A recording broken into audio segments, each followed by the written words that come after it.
ബീബു ഇപ്പോൾ അലാറം വെച്ച പോലെ കറക്റ്റ് 5:30 ആകുമ്പോൾ എണീക്കുന്നുണ്ട്. രാവിലെ തന്നെ ഷടപടി എന്ന് എല്ലാ കാര്യങ്ങളും കഴിയും കേട്ടോ. രാവിലെ അവൻ്റെ ഡയപ്പറൊക്കെ മാറ്റി കൊടുത്തിട്ട് ഞാൻ ദേ കർക്കൂന്തൽ കെട്ടാൻ പോവുകയാണ് ഗൈസ്. എൻ്റെ മുടി പൊഴിഞ്ഞ് എങ്ങോട്ടാണ് പോകണമെന്ന് അറിയാൻ വയ്യ.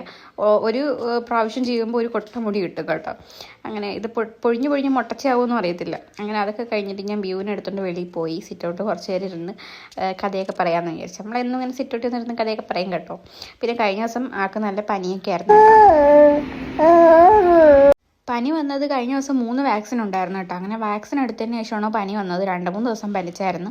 അങ്ങനെ അതൊക്കെ കഴിഞ്ഞിട്ട് എൻ്റെ കുറച്ച് അലിക്കുരുത്ത് പരിപാടികളായിട്ട് ഞാൻ എൻ്റെ ഗാർഡനിലേക്ക് പോയി. ഇപ്പം അച്ഛൻ്റെ തോട്ടമല്ല, ഇപ്പോൾ ഇത് എൻ്റെ തോട്ടമാണ്. തക്കാളിയൊക്കെ പിടിച്ചിട്ടുണ്ട്. പിന്നെ കുറച്ച് ചീര നടാനുണ്ടായിരുന്നു. ഒരു മല്ലിയില നോക്കിക്കൊണ്ടാണ് ഞാൻ പോയത്. വെള്ളത്തിൽ ഇട്ടപ്പോൾ നല്ല പുഷ്ടി ഉള്ളതുകൊണ്ട് മണ്ണി കുഴിച്ച് വെച്ചാൽ പിടിക്കുമെന്ന് അറിയാൻ വേണ്ടിയിട്ട് ഞാൻ മണ്ണി കുഴിച്ച് വെച്ച്. ഇതിൻ്റെ റിസൾട്ട് എന്താണെന്ന് അറിയത്തില്ല, എന്താവുമെന്ന് അറിയത്തില്ല. അങ്ങനെ തക്കാളിയൊക്കെ പൂവിട്ടിട്ടുണ്ട്. അങ്ങനെ അതൊക്കെ കണ്ട് ആനന്ദ തുന്ദ്രതിർ ഒക്കെ അതായിട്ട് ഞാൻ അകത്തോട്ട് പോയി. കുറച്ച് പച്ചവളമൊക്കെ കിട്ടിയായിരുന്നു കേട്ടോ. അതൊക്കെ കഴിഞ്ഞപ്പോഴത്തേക്ക് അമ്മാമ്മ വന്ന്, നമ്മുടെ 4 ജനറേഷനാണ് കേട്ടോ ഇവിടെ ഇരിക്കുന്നത്. അമ്മയുണ്ട്, അമ്മാമ്മയുണ്ട്, ഞാനുണ്ട്, എൻ്റെ മോനുണ്ട്. അങ്ങനെ അമ്മാമ്മ കൊണ്ടുവന്ന, അമ്മാമ്മയല്ല കുച്ചൂസാണ് കൊണ്ടുവന്നത്. കുച്ചൂസ് കൊണ്ടുവന്ന ഉണ്ണിയപ്പോൾ കഴിച്ച് വൈകുന്നേരം ഒരു സമൂസയൊക്കെ കഴിച്ച് അച്ഛനാണ് കേട്ടോ സമൂസ കഴിച്ചിട്ട് വന്നത്. അങ്ങനെ ചായയൊക്കെ കുടിച്ച് അവിടെ ഇരുന്ന്. പിന്നെ വൈകുന്നേരം കുറച്ച് വീഡിയോ ഒക്കെ എടുക്കാനുണ്ടായിരുന്നു, പിന്നെ പാക്ക് ചെയ്യാനുണ്ടായിരുന്നു. ഗസപ്പാത്രമുള്ളൂ. Tata bye bye, see U.